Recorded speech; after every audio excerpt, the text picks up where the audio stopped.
Yeah, hi there. Thanks for coming through. Thanks for joining me. Welcome to my YouTube channel. My name is Marvin. For those of you seeing me for the first time, but thank you again for supporting, for watching, for following, for contributions and comments.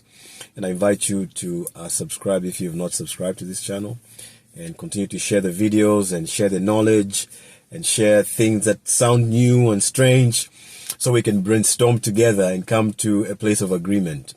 So again, I've interesting things to share once again. And today I particularly just want to focus on the fact that there's something extremely special about dark-skinned people, the so-called black people. And of course I say black people in inverted commas because, you know, I've said this before. You probably have heard me a few times say that there's no black people, there's no white people, green, yellow, orange, I don't know. You know, our friends coined up these theories to just confuse us, create confusion and conflict, because that's how they thrive, that's how they succeed, that's how, you know, that's what takes them forward in life. So, but today I want to share a video which supports my thinking. For some time now, I've always thought that there's something very special about black people, but also that they have such a sense of, such a conscience, and they're more compassionate and more loving and more faithful, just the characteristics of God.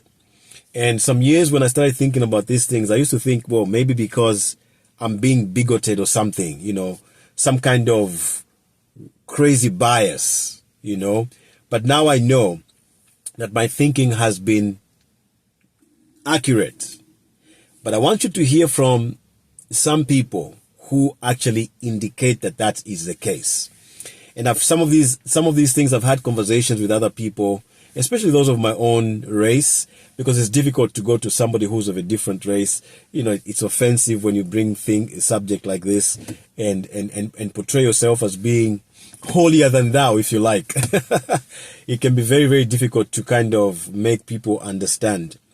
There's emotions involved and things like that.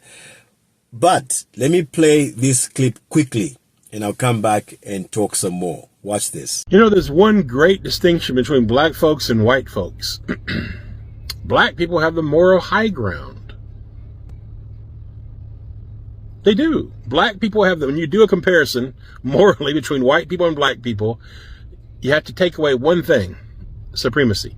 Black people do not have a culture of black supremacy. However, white people do. So white people are narcissists, social, cultural, systemic narcissists is who we are, because of our racism, because of the lies of white supremacy.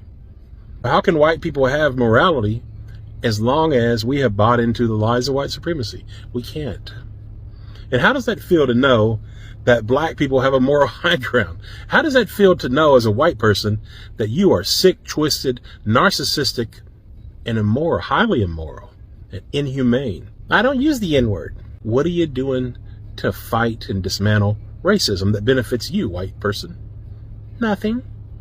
I ignore it, I deny it, or you perpetrate it. Those are the three things we do. We ignore it, we deny it, or we perpetrate it. That's what most white people do. I hate to say it, but it's true.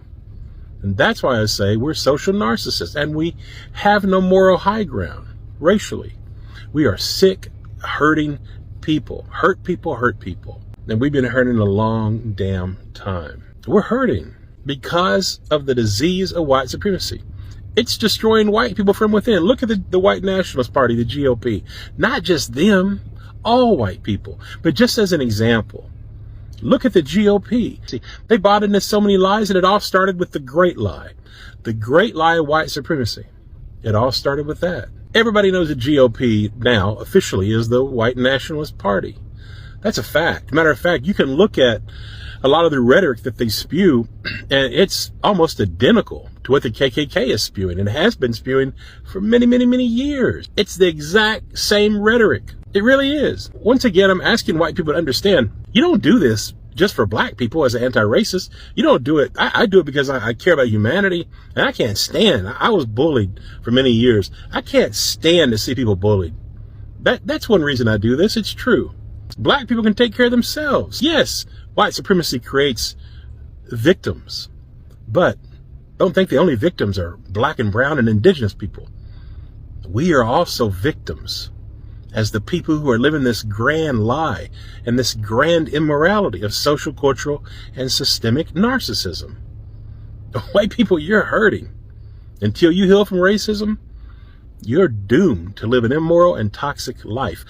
Living under the lies of white supremacy makes you sick. Nobody's good enough. You're not good enough. You're living lies. And it's people like Donald Trump, the grandest narcissist of them all. That's why white people love Trump. And don't think it's only the GOP. It's also in liberals. Many white liberals are just as racist as the GOPs, just in a different way. So if you're not doing anything to dismantle white supremacy as a white person, again, you are the problem. And you're only hurting yourself by ignoring it. Believe that.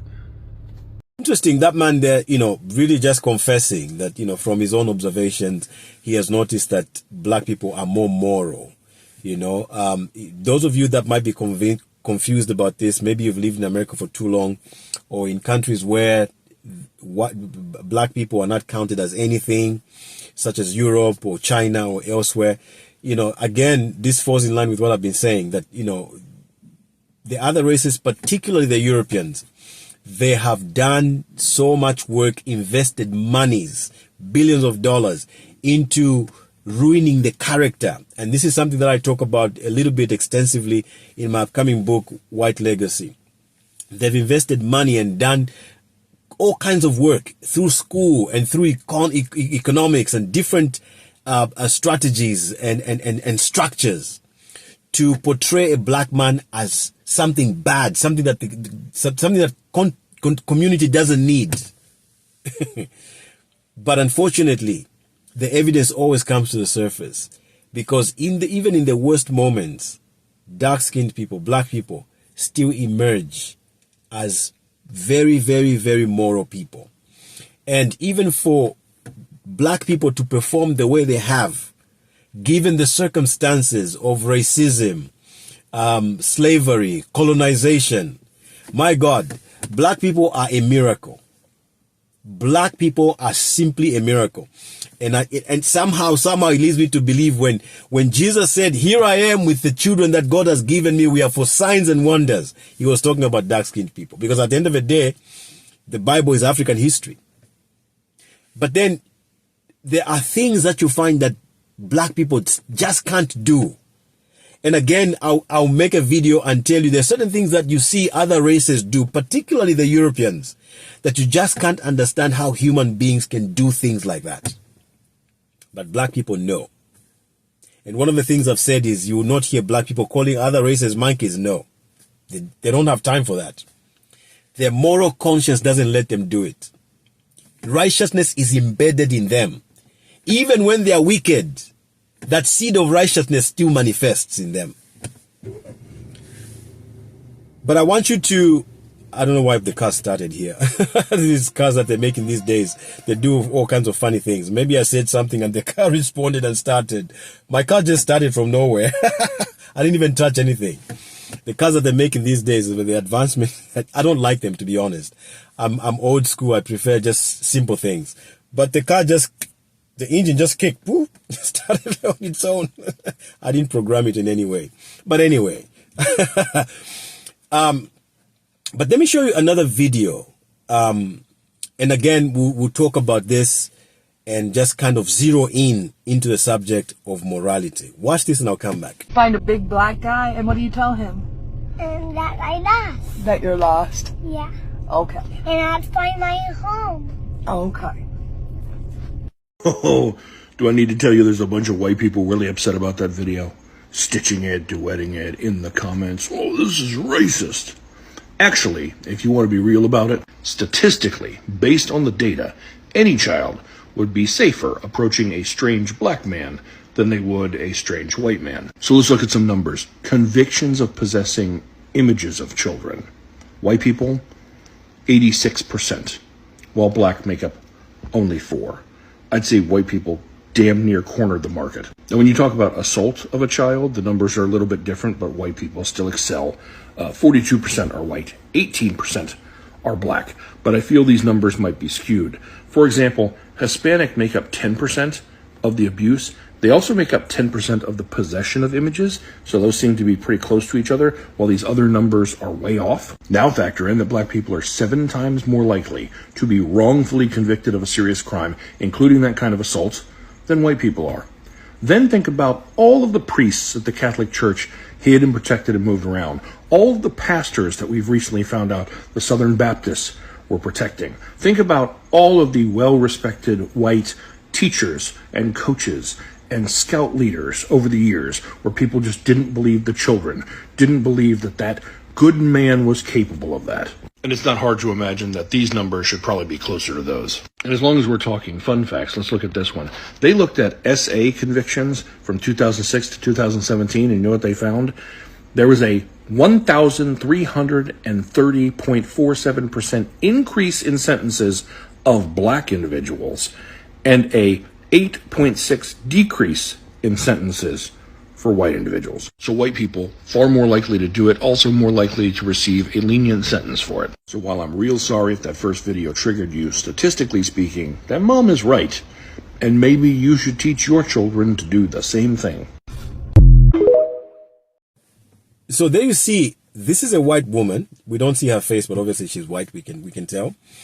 Telling her child that you are much safer in the hands of a black man. I mean, this is from her experience, despite the culture that she has grown up in, where black people are demonized. African people are called certain names and they're portrayed as dangerous beings. And we've seen it in America. It happens time and time and again. But from experience, she has seen it for herself. There's something special about black people, and it is safer to be with them. And she tells the child, you get lost? Who do you go to? You heard it for yourself. So this again goes to show that dark-skinned people are just a miracle. Are just a miracle. That no matter how far you push them, there are just certain things that they cannot do. And some of these things I highlight in my upcoming book. I talk about them in detail. Things like bestiality. So anyway, let me end there. Let me hear what you think. Talk to me, send comments and send suggestions as well. And just what you've been able to find out yourself as well. Send that. But I guess I won't be doing a good job if I go without telling you why this is the case with dark-skinned people or black people and why they are the chosen people of God. I personally believe that the fact that they have lived much longer than any other race, being the first civilization in the whole world, and Africa being the continent that civilized the whole world, I believe that they walked so much with God, they encountered God so much that this godliness, that the strictness that God requires of a human being, to not mistreat other people, to not kill, and all of those, even the 10 Commandments, they became so conscious of those things. Those things became a part of their DNA, which is why I believe God was angry with them when they started going contrary to the commandments. Why? Because if these people, who are the foundation of creation, start to go contrary, then there's no hope for the world. And that's why I believe the black people are the final frontier. If they fall, the whole world literally just crumbles. They are the foundation of creation. That's why they were the chosen people of God. It's not because they were smarter people or better looking. No. It's because they were created to be the foundation of creation. There's a lot more to say. But like I said, send in comments. Let me hear what you think. Send suggestions and what you know, your own experiences. And let's keep talking and sharing and educating each other and learning and positioning ourselves for the winds of change that are coming to reshape everything and to reestablish everything. We are living in a good time, and let's take advantage of the opportunity. Thank you for joining me once again. I'll have another one for you on the next video. Thank you very much once again. I'll see you on the next video. For now, have a good day. Bye-bye. Blessings.